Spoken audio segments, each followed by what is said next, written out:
Hello.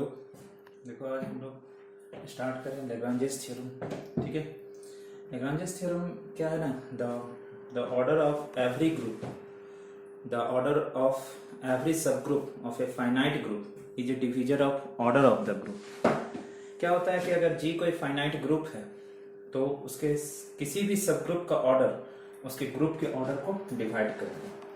तो देखो क्या है, let G be any finite group such that order of G equal to M. G एक finite group ले लेते हैं इस तरह से कि उसके ऑर्डर क्या लेते हैं, एम। एच क्या है, कोई हमारा सब ग्रुप है जी का।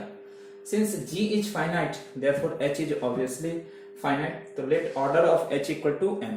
तो देखो ऑर्डर ऑफ एच एम है, इसका मीनिंग ये हुआ कि एच में एम डिस्टिंक्ट एलिमेंट होगा। तो let h1 h2 h3 dot dot dot h m be m distinct elements of H. अब हम लोग ए कोई एलिमेंट लो जी का, तो एच ए हमारे क्या हो जाएगी, राइट कोसेट हो जाएगी एच में। देखो राइट कोसेट में एलिमेंट क्या होती है ना, जो एच के एलिमेंट होंगे उसके साथ ए का मल्टीप्लाई होगा। तो अगर h1 h2 h3 hm अगर एच की एलिमेंट है तो h1a h2a h3a dot dot dot hma ये हमारा m डिस्टिंक्ट एलिमेंट होगा ha का।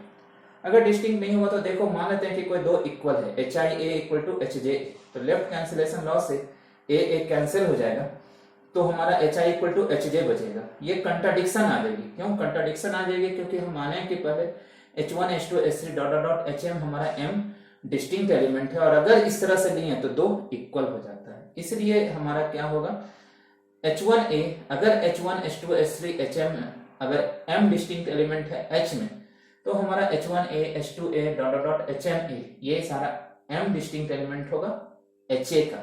तो यानी कि ऑर्डर ऑफ ha क्या हो जाएगी, m हो जाएगी। Also etch right coset of m, इसी तरह से h अगर कोई दूसरा राइट कोसेट भी बनाएगा ना तो उसमें भी m ही एलिमेंट होगा। तो g के लिए g में अगर h कोई भी कोसेट बनाएगा किसी भी एलिमेंट के साथ तो उसमें सभी में m एलिमेंट होगा। अब हम लोग ये जानते हैं कि सारे राइट कोसेट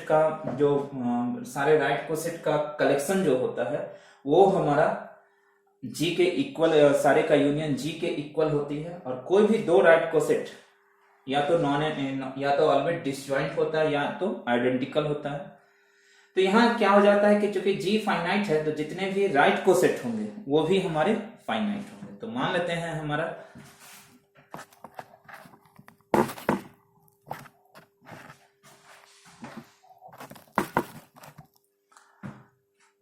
कि हमारा HA1 HA2 dot dot HA के कोई के डिस्टिंक्ट राइट कोसेट्स है H इन G, तो G सारे का यूनियन हो जाएगा।